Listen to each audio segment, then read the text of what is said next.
Hello, and welcome back to Changing Our Ways, episode 9. Unlike what I put out saying episode 10 on Instagram, it is actually episode 9. But yes, it's Grant and Chantel with you again.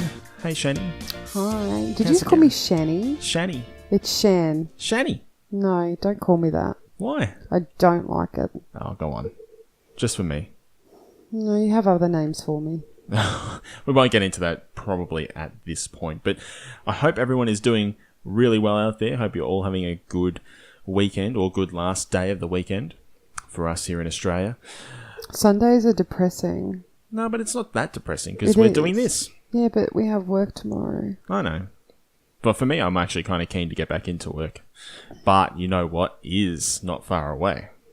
What? Well, we've technically only got 4 days of work this week. Because we fly up to Queensland on Friday. Yes, we do. Oh, my God. Relax, mate. Yeah. It's a plane ride. I like going on planes. That's because we don't have to ask for seatbelt extenders anymore. Yes, well, that is a pretty amazing thing. But no, looking forward to that. It's going to be a short week. I reckon it's going to go really, really slow. But that tends to happen for us, doesn't it? But, you know, we deal with it. Mm-hmm. How's your week been? My week's been good. Everything's coming up so quickly. Like everything. I know. Trying to not stress about February, even though it's like 6 months away. Really happy Stan, which is like Netflix, which is in Australia, brought out Drag Race. So RuPaul's Drag Race All Stars Season 1. So You're obsessed. I am obsessed with drag queens. Like literally, Obsessed. I'm 110% obsessed with drag queens. And you know, because you live with me. Yes.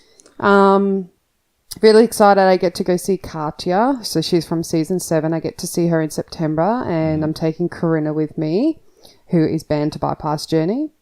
And then someone surprised me the other day. Who? Someone who's a bit special. Who? Who's this dude? Some guy I'm seeing on the side. Oh, really? Yeah. Oh, I hope he's at least, you know. I don't even know what to say there. I kind of went blank. You were going to say something inappropriate, but you realised that this is going to go out to the public, and you can't really say that. Yeah, I think I was going to say something But inappropriate. Grant got me VIP tickets for a meet and greet for Bianca Del Rio, who is one of my top favourite comedy drag queens of all time. Whoever this Grant guy is must be pretty amazing. Yeah. Yeah, well, as I said, as long as he's taking care of you in all areas, that's all we care about. Not today, Satan. I'm not touching your laptop. I'm sorry, mate. Don't touch. Anyway, my news week for this story. I tend to trawl through as much news as I can through my workday because I like to keep up to date with everything. And I came across an amazing story. I say amazing. And there'll be a few people out there who would have seen it. But Charlie Sheen is back on the movie list and is coming out with a new movie. Doesn't he have, like, AIDS? I'm not... Or was it HIV? I don't know. It was one of them. Wasn't he, like, he had, like, some disease? Yeah, I think so. I'm not sure. I'm honestly not sure. Because, I mean, look, I used to love Charlie Sheen a lot, especially with, you know, movies like Hot Shots and things like that. I loved him in Wall Street as well. I thought he actually had a really good career up until obviously everything went haywire. He's HIV positive. Oh, right. Okay. You just looked it up. So obviously that's horrible. Wish him all the best with that. But honestly, ever since his train wreck of a career came to a grinding halt, I thought, well, he's not going to do anything else. And then I see that he's made a new movie, or in the process of making a new movie, which is actually coming out in September. So I guess he's finished it. It's called 9/11. Huh? Yeah. He's made a 9/11 movie. I thought you were going to say he was like in the next Sharknado or something with Tara Reid. I mean, with that kind of thing, if he was in Sharknado 6, you'd expect that. This, I think, is... What's the plot? An absolute disaster. Okay, so it doesn't end there. His main co-star is Whoopi Goldberg.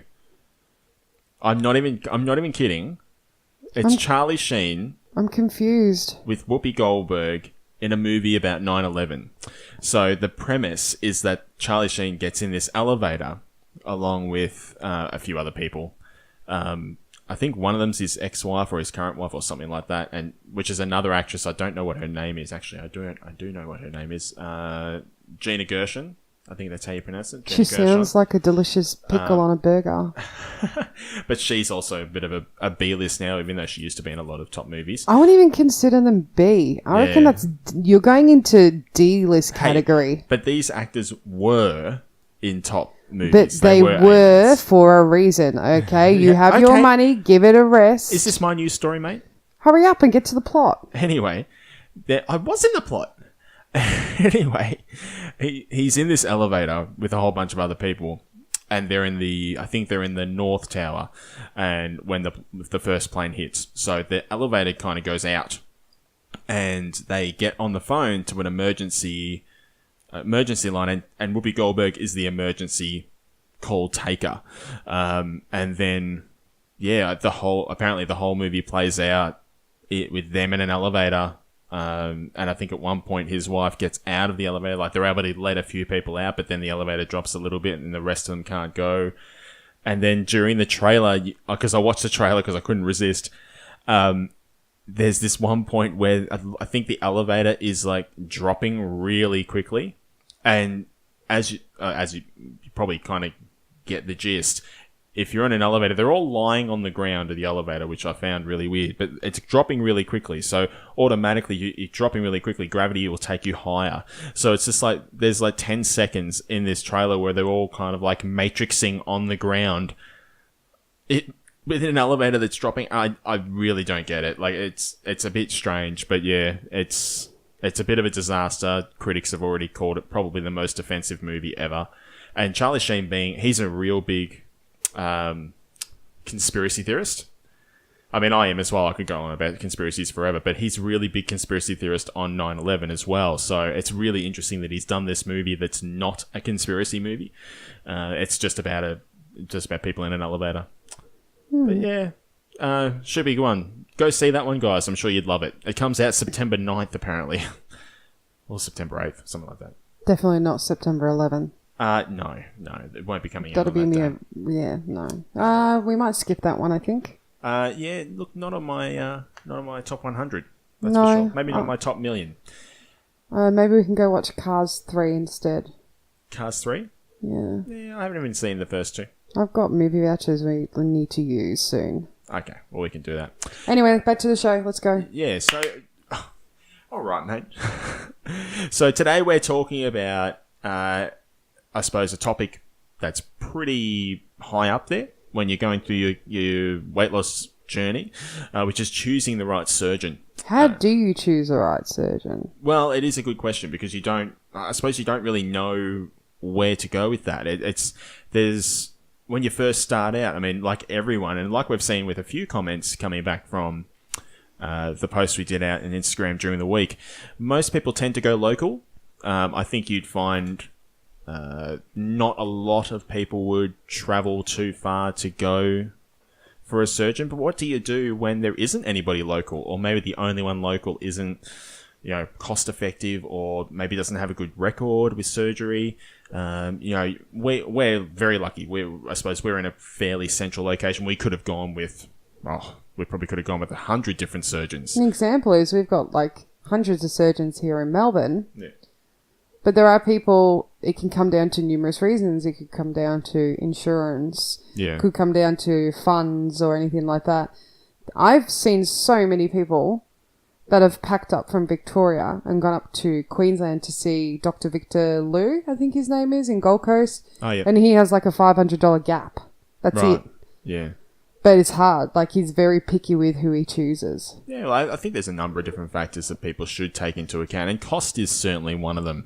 I mean, in Australia, generally you won't go with any surgeon unless you've got private health. I mean, I certainly have known a number of people to pay for the surgery out of pocket themselves, but a lot of doctors, especially our one, won't actually touch patients that don't have private health insurance, and that can be a bit tough because, some people might not be able to afford private health insurance and they have to go through the public system, and that can be a very long wait. You know, you tend to get told, oh, it's, 12 to 24 month wait, but who knows if that actually happens? That's just on average, and then who knows? You could be waiting a lot longer. Well, he told us the horror stories on why he wouldn't touch people without without private health insurance. Yeah. It was quite scary. People that have gone in for a procedure and you should recover, over 3 or 4 days. And some of these unfortunate people ended up in there for months. Yeah. And because of complications and not having a private health. And the bills just kept going up and up and up and up and up. And just because you wanted to change your life and get a healthier life, and understanding you want to save some money and all those kind of different things. But yeah, it's a bit hard. I suppose it depends on the circumstance. Our circumstance was definitely, probably I'd say, pretty standard, pretty average. See, we were good because we were in the same boat. I mean, our surgery was scheduled a month apart. Originally, he wanted Well, we were lucky with that. We were, because they wanted to do us together at the same time. And I was like, Well, you remember the story, don't you? Oh, I'm having a mind blank. Okay, so we're in the doctor's surgery. We're there for your first appointment. Your first appointment with the surgeon. Oh, it wasn't even your consultation. No, it was mine. I was booking a consultation right then and there. I was booking one for like a month away. And he was like, I'll see you now with her. Yeah, I'll see you now. And that was Dr. Jeffrey Draper. So we were originally, I remember going to see my GP, and when she basically, talked me into looking at surgery, I kept coming up with every excuse possible. Can't afford it. She's like, you can use your super. Don't want to use my super. I need it when I retire. Chantel, you're not going to retire. You're probably going to die. You had to take into all these things into account. Yeah. I didn't actually research a surgeon. Yeah, well, your GP. My GP couldn't speak highly enough of Jeffrey Draper, who is Peninsula Bariatrics. He is based down in Langwarrin. So that's who I was originally supposed to go through. And like Grant said, as I had my consultation, he saw Grant at the same time. He wanted to do us on the same day, and we were kind of like, well, no, because if something happens, we need one to look after the other. How did we come to the decision of me going first anyway? I think I just kind of put you first. That wasn't really nice. Well, put it this way. If you did the surgery, survived, did it well, I knew that I could go ahead with it. What if I didn't? Well, You'd be fucked. Well, not really. I'd just not do it. We have to put explicit on this episode now because I just dropped an F-bomb. I don't think he did a clear one. But anyway. So unfortunately, was it 4 months? 4 months in. Wait, no. I mean, I saw Jeff a couple of times. Saw my dietitian. See, one piece of advice is that you need to make sure when you're choosing a surgeon that you need to choose someone who has the right combination of not only the training and experience and the compassion, but also their commitment to make you the best afterwards and to provide the best care afterwards.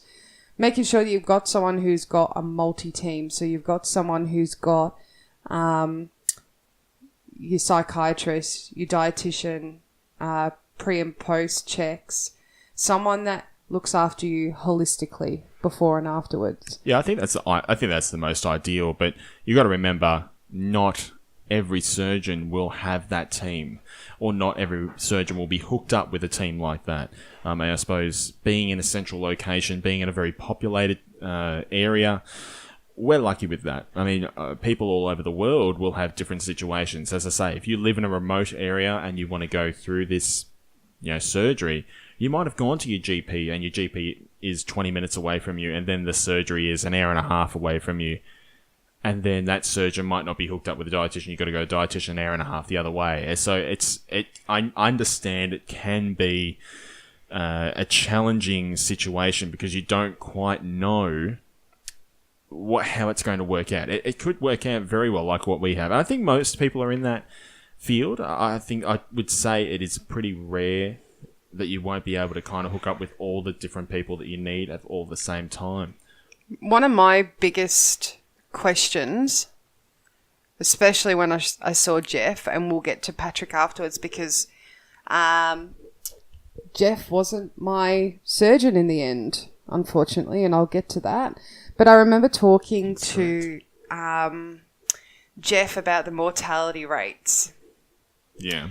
And there is something on the Australian Obesity Surgery website where it does have the stats that I was told. So they state that even though these surgeons are very experienced, you need to go in and be a realist and understand that there is a possibility that there are complications, and in some extreme circumstances, death can occur. Well, I think it's a major surgery. So any major surgery can, how do we put it? Any major surgery can result in death, through complication. But that's the way it always will go. So apparently a gastric bypass, and these are facts, and I like stuff like this. A gastric bypass has a mortality rate of 1 in 200. Shit, that's pretty high. A gastric sleeve mortality rate is 3 in 1,000. So that would be, it's 1 in every 333. And then a gastric band, so a lap band, is 1 in 1,000.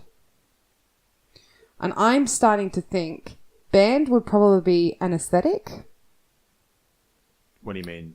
Well, the reason. Yeah, because they're not actually cutting anything, are they? I mean, they're doing keyhole surgery unless they get your spleen or whatever.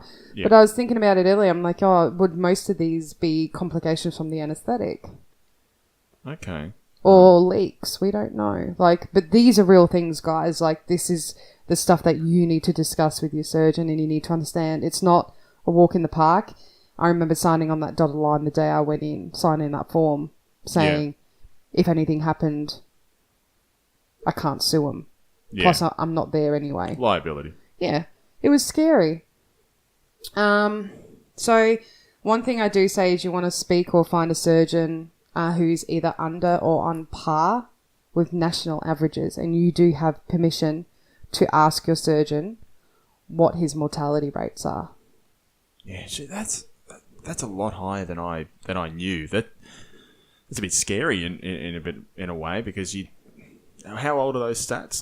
Does it say when it's from? 2016. Jeez. Because thinking about that, gastric bypass, 1 every 200, did you say? Gastric bypass was 1 in 200. That's high. Mm. I mean, it might. I mean, if you put these are national averages, by the way. That's 0.5%. That's 0.5% mortality rate, and that sounds low. And look, it's fairly good. You got a fairly good chance of surviving. Oh well, this website is 2016, but it said these results are from 2011. Right. Okay. So I think it's might have changed since then. You would consider that there would be a lot of changes since that time. But I mean, look, either way, major surgery comes with its risks. I think everyone understands the risks that has gone through it, and I never ever considered not going ahead with it. I knew that it was major surgery. I knew that there was risks associated with major surgery. All I'll say is that I was very, very confident in my surgeon, and I think that's a big point for people. I think they have to understand that they have to be confident with their surgeon, and you're right, they should be asking, what is your mortality rate? Have you ever lost someone on the table? I hate to talk about this, but we have to, because we're real. We were actually part of a scenario where this did happen. I had booked in my surgery in October 2014, and I was having mine done originally. I think it was going to be the 1st of March. Yeah, originally. I think that's right. Oh, no, I think you got it done the 1st of March. Oh, no, it was the 5th. I didn't. It was the 5th. Yeah. So I was supposed to have my surgery on the 1st of March, and I was going through my surgeon, Dr. Draper. Yeah. And I had the strict routine of doing 8 weeks pre-op. Yeah. And I remember getting a call in the middle of February stating that my surgery had been cancelled, and they couldn't give me a date when it would be rescheduled. I thought it was earlier than that. No, because I remember I don't think it was that close to your date. But anyway, it wasn't. it was ages either out. end of January, beginning of Feb. It happened Well, yeah, fairly because he much the same came thing. back from holidays. He had January off, Yeah, because I'm just thinking you were already in the middle of your diet. and I was your shakes. stressing out. And I Yeah. was like, "Why have I wasted my time doing this?" Then I And found then you thought out. you'd have to keep going and Yeah, going and going. yeah. And I'm like, oh, well, I can lose this weight on the shakes, even though it's not sustainable. But I unfortunately did find out that the reason he cancelled everyone's surgeries was because he lost someone. Yeah. We didn't find that out from the surgery itself, though, did we? No, we we didn't. found that through a third party, so we can't obviously confirm, but I think it's a pretty reliable source, but They work there. Yeah. So, yeah, she told us. And I was shattered because it was only a few weeks until I was supposed to go under, and I've been doing Opti for, I think it was about 5 or 6 weeks I've been doing it. It wasn't far off.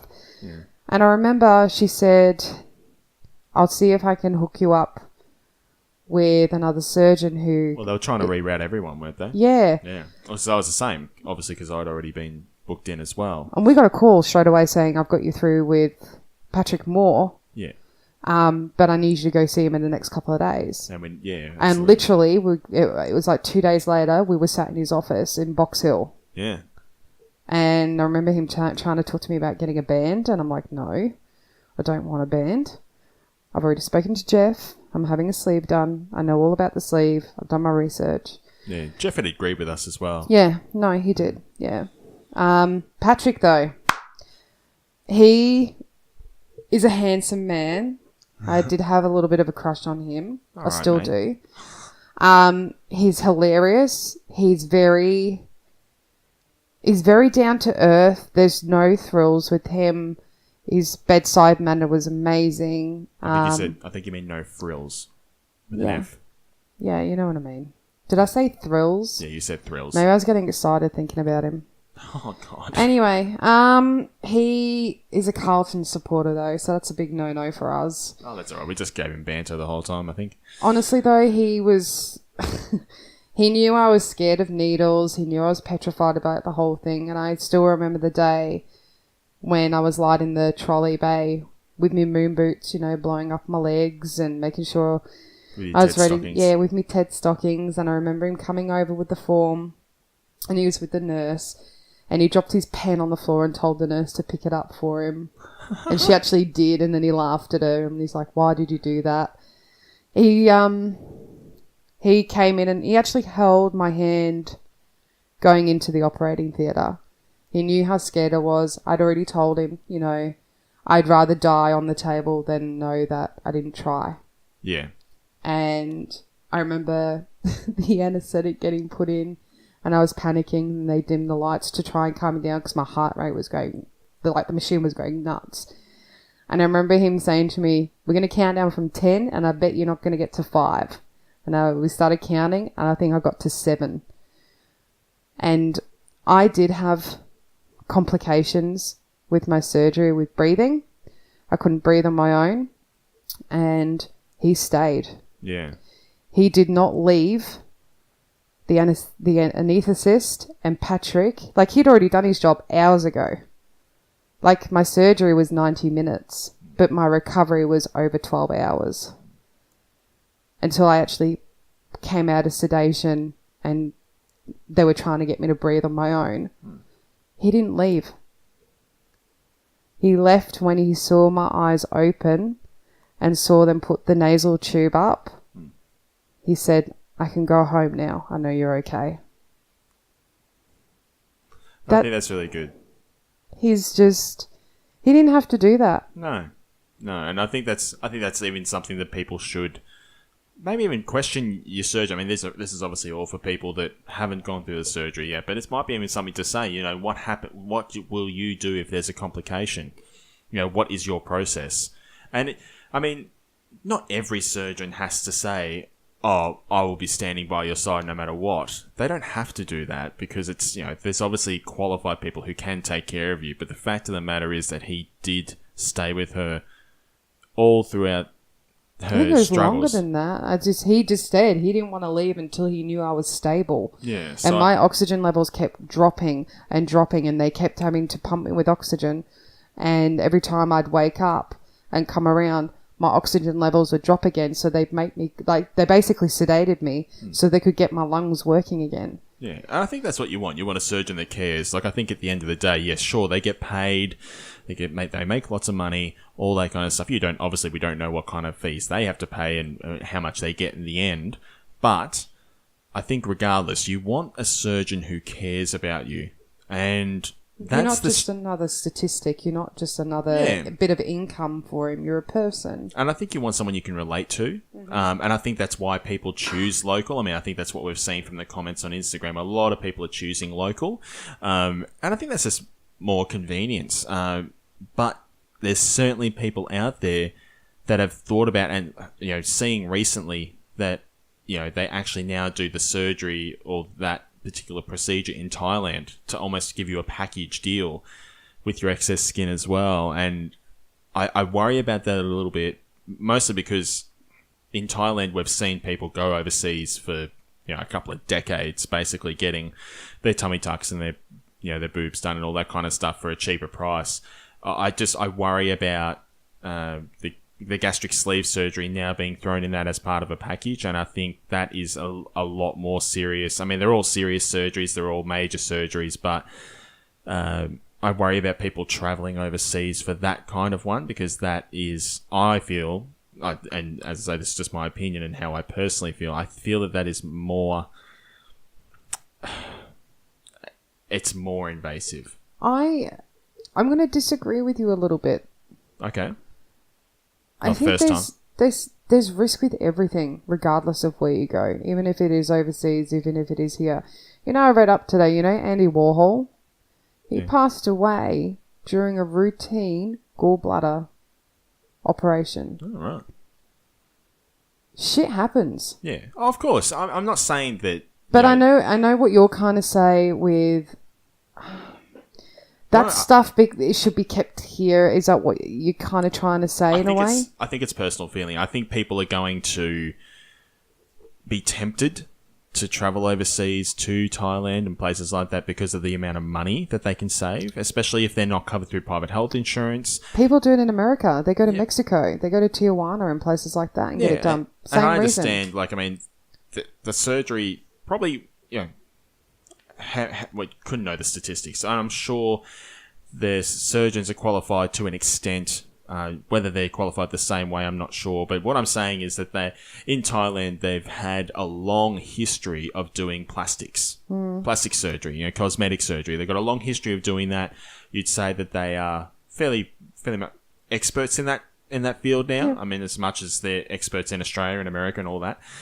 With gastric sleeve, I haven't seen that as much. I've only just seen it recently, and I think, not saying that they wouldn't be qualified and they wouldn't actually go through the process. I'm sure they would. But I think that they've more decided to bring that on board recently to try and take advantage of getting people to do a package deal. Oh, come with us. We'll give you a discount off the long-term effects. And then you come back a year later and get your plastics done. It's like, I understand from a business point of view what you're doing. I just think, personally, I would never do that just because I want someone who, we picked Jeff initially because of the fact that he is a specialist in weight loss surgery. And then Patrick Moore, again, he's a specialist in weight loss surgery. And I felt more comfortable in doing that. And I worry about people choosing to do that now. I think you're better off waiting the 12 months on private health insurance. I understand you're going to have to spend more in the end. But it's worth it. It's so much more worth it. It's so much more peace of mind. Plastics, I've got a whole different opinion on plastic surgery, and that's for another episode. But in terms of gastric sleeve, gastric bypass, lap band, weight loss surgery should be done by a specialist in the weight loss surgery field who has been doing it for a number of years. They've got a long, good history in it. And look, if you feel you have to travel for it, like you might have to travel interstate, you might have to travel, to another town, understand that. But I would only be traveling ever I would only be traveling ever to make sure that I got a specialist or an expert. I don't think traveling to save money is necessarily a good thing. But look, each to their own. And so everyone's personal circumstances are different, of course. Another thing I think as well is with them being overseas, it does make it quite hard to ask a lot of questions. With plastics, as we said, it's very different because there is a lot of communication that can be done and photos can be exchanged and blah, blah, blah, blah. You can't really take a photo of your stomach and send it to them and say, hey, look at the size of it, can you help? I think a natural thing for people that they need to do, just to be sure of your surgeon, is to make sure you ask them every question, regardless if it's stupid or not. Be sure that they answer all questions, but particularly tough ones like risk, complications, and mortality in a more straightforward manner. Make sure you're prepared. Be very prepared for that surgery consult because you want to ask them everything. Like and don't pick someone who's evasive with answers. That's a big red flag if they're being evasive. You want them to be completely open and honest. You want them to actually volunteer more information than what you could ever think of. People who aren't afraid to have questions asked of them.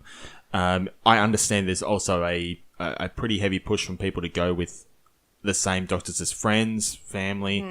They might not be for you. The other thing as well, GPs who are part-time surgeons.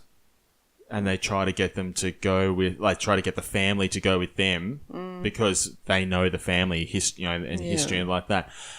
Look, I get that. I get the temptation to go with a doctor who you've been seeing for maybe your whole entire life, and that they're a part-time surgeon. Look, they're probably more than qualified. However, it comes back to the fact I would rather go someone who barely knows me and is an absolute expert in their field of study and what they do. A GP who is a part-time surgeon, you don't know what they're keeping up to date with. You don't know how much they're performing surgery. Of course, the GP generally tries to attract people by offering them a discount, things like that. It's all cost related. People are going to try and get their costs down, but I mean, they'll also try and get them to come with them because of how well they know them. I think that's a real red flag, and that's almost as bad as going with someone who's evasive in their answers. But I think the best thing is that you ask your surgeon about the entire process with yourself from beginning to end. You stop him or her when you have any other questions about the procedure. Ideally, the surgeon should be more than happy to discuss any concerns with you and put information into terms that you can actually understand rather than using lingo. And if they seem, really unwilling to answer your questions, or if they seem frustrated by them, then I'd probably consider go see another surgeon and keep looking until you've found the right one. You'll want to find out how long they've been in practice, and most importantly, how long they've been doing these, types of procedures for. Just like Grant said, you want someone who's a specialist. You want someone who's going to tell you about the success rate, any procedures that have failed, if follow-up procedures are necessary. Also throwing questions out there to them in regards to diets and stuff afterwards and nutrition, because if they answer back to you saying, well, I've got a team and blah, blah, blah, you know that holistically they're looking after you as a whole. Know you're going to get looked after because they have these people to help you. Oh, for sure. Another thing is about considering the hospital that you're going to be at. Proximity, location. We had a number of choices that we could have gone to. In the end, we had to go to Eastern Epworth because it got changed to Patrick. I think we could have chosen to go with another hospital, but I think we're at risk of losing our dates. So I think that's what would have been the big thing, because if he had to reschedule elsewhere, it might have been months. And they were really good. It was basically like a bariatric ward. Yeah. It was honestly a ward where everyone on that ward had surgery, bariatric surgery. We were all served the same meals, broth. We were all told to get up and walking. It was the ward probably had about 20 beds. Yeah. They were all separate rooms. No. There was a couple of them that were mixed. Yeah, but and most I was of in them, one originally. You were in a mixed one. And I asked to be moved. And the support that the nurses and that gave were amazing. It's like they knew what you had to do. They knew about your drains. They knew about your meal requirements. They knew you had to get up and start walking. And they knew signs to check for leaks and stuff like that. They were really good. Yeah, the nursing was really good. And in conjunction with your surgeon, gave you a really good plan moving forward. So my main 3 points about this topic, about choosing your surgeon even. Yeah. Your first one is discover. So before making any decisions about any sort of bariatric surgery, the first step is to go and explore your own options. So this might be through doing it online, going to seminars, or visiting surgeons in person, because they do travelling seminars where you can go and meet them. Part of the process is learning whether you actually qualify for surgery and what you need to do to be approved. Because just because you're a little bit overweight and the scales are a little bit high, you might not actually necessarily be a candidate. You also need to consider the pros and cons before deciding whether surgery is right for you. My second thing is preparing. So in the months leading up to surgery, there's a variety of ways that you can get ready. So these include meeting with healthcare teams, changing your diet and exercise, and arranging for a support network of loved ones, so your friends and family. And understandably, there are a lot of people that are secret sleevers. I wish the world was kinder than it is and you wouldn't have to hide from it, but I understand why. But having that support network, whether it is friends, family, or online, like Facebook groups or Instagram communities, you need to make sure that you're surrounded by those people.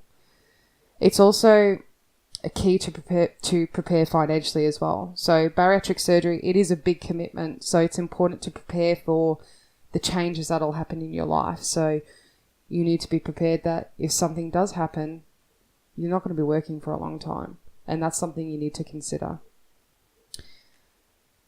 The last one I'm going to talk about is sustaining. So after your surgery, all your new exercise and diet changes are going to come into play, and your support network will help you with your transition to your new lifestyle. So they'll always give advice, what worked for them, what didn't work for them. Always remember, guys, if something didn't work for someone, it doesn't mean it won't work for you. My piece of advice to you is to try everything. Try it once. If it doesn't work, good. Not good, move on. It's also really important to stay in touch with your team, your healthcare team. So if you're feeling something's not right, go see your doctor. Don't go on a Facebook group and be like, oh, I'm not feeling well, I've been throwing up a lot, I'm feeling really nauseous, blah, blah, blah. Don't do that. We're not GPs, we're not MDs. Go see your team. Go see your surgical team, go see your doctors. Surgery is a lifelong change, and it's key to stick to new habits for the long haul. Is the only way that you can reach your weight loss goal. That's the only thing I want to say. There's 3 steps to it. No, it's really good. I think that's a good thing for everyone to take away. So that's pretty much what we've got to speak about today on how to choose your surgeon, and we're going to go and get to Shan's social shout out really soon. Before we do, just want to remind everyone to go over to let's start again, eh? Remind everyone to go over to Cost Price Supplements. All right, guys. Make sure you take advantage of the product code that we've been giving you, which is WLS Family. It's giving you 15% off the whole store. What we've seen is that obviously a lot of the bariatric bottles have been really popular. Hey, Shan, I think that's what we've seen the most. I'm excited because I've got some exclusive stuff that I get to share with you all soon. So Shan's going to actually give a review on some of the stuff that we've got recently from Chris and the team. But please make sure you go over to costpricesupplements.com.au. Use the product code WLS Family, and that'll give you 15% off your entire shopping cart. Now, that doesn't have to be just bariatric supplements. Of course, Cost Price Supplements is Australia's #1 store for bariatric supplements and for WLS patients. However, they do normal supplements. So people, who just require their normal stuff, protein powders and all that kind of stuff. What are you doing? Are you showing me your muscles? Are you on some protein powder, are you? Oh God. Yeah. Okay. So as you can see, Shan's certainly been shopping at Cost Price Supplements, and have you been using that code? you better have been using that code. WLS family. That's right. Make sure you use that code. But yeah, make sure you get over to it, guys, and check it out. Take advantage of the code. Excludes Quest bars and OptiFast products and books. I think samples as well. So yeah, just make sure you are taking advantage of it. But I'm not too sure how long. I had pina colada the other day. Do you know how amazing it was? Is that the protein powder? Yeah, the Protein Perfection. So I find them a little bit sweet. So I tend to add more water and a lot more ice. And I had one in a pump bottle the other day, and it was amazing. Oh, nice. Well, there you go, guys. So make sure you get a pina colada one. But I suppose without further ado, we'll go to Shan's social shoutouts. Dun, dun, dun, dun. You're going to get me one soon. I'm not getting you a theme song. Anywho. I told you it's dropping the your subject. duty. I'm going to ask Santa for one. I'll sit on his lap and say, give me a theme song, baby. Wow. Anyway. So, as you know, I love my Instagram followers a lot.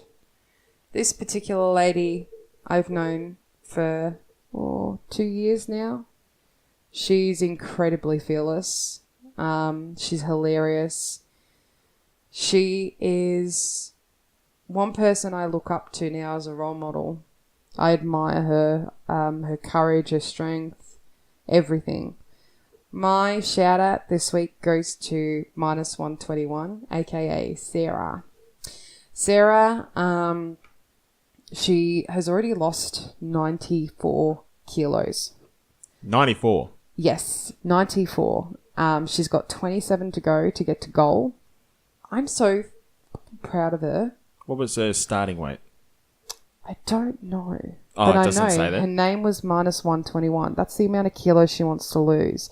She's constantly empowering and inspiring the community. How long ago did she get her surgery? Last year. And she's already lost 94. Yeah. Wow. She's honestly, like, she's incredible.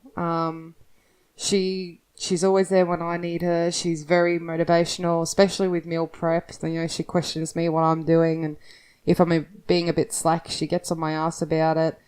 All of her transformation pictures blow me away because I knew Sarah before she had her surgery, and please don't take this the wrong way, Sarah. I never actually saw you that big, and I do now. And I'm so proud of you. Like, you are one amazing human being. And I'm so proud to say that you're my friend. And I'm so proud to sit and watch your journey and be a part of it with you. So, congratulations to Sarah this week. Yeah, really good, Sarah. Well done. I also know Sarah. Like, we're totes friends.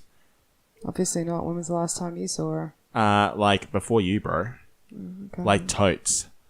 Okay, I'm going to stop with that. Anything else for today that we wanted to bring to the agenda? Noosa, next week, we will be going around with a microphone. Shoving it in people's faces and demanding that they speak to us straight away. If you don't want to be a part, can you just wave your hand in our face and go, no? Like, really close to the face? Like right in the face and just like say, no. Almost like pushing my face? Like, pretty much. Like pushing my face like this? Pretty much. Oh, Joe, like, can you get away from me, mate? Okay, mate. Yeah, so we'll be in Noosa, obviously, next week. We will basically do a podcast. It'll be hopefully a few little mini interviews. So it'd be good to speak to a few people while we're up there and then upload that while we're in Queensland. So we're excited about that. I think it'll be good. I think it'll be a good time, and we're really looking forward to it. Oh, yeah. Theme park time as well next week, so it'd be good. But I think that's pretty much all we've got for this week. I'm hoping you have a really good week, guys. Love to hear from you all. Don't forget about the Meetza challenge as well that is going on at the moment, so make sure you get your pictures of your Meetza. Look, honestly, even if it doesn't pay off, still post your pictures. We want to see the attempts because I reckon it'd be great to see everyone giving it a go.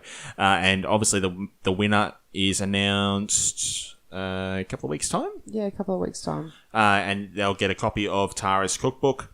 So it's really good. Really encouraging everyone to get their pics of the Meetza challenge out there.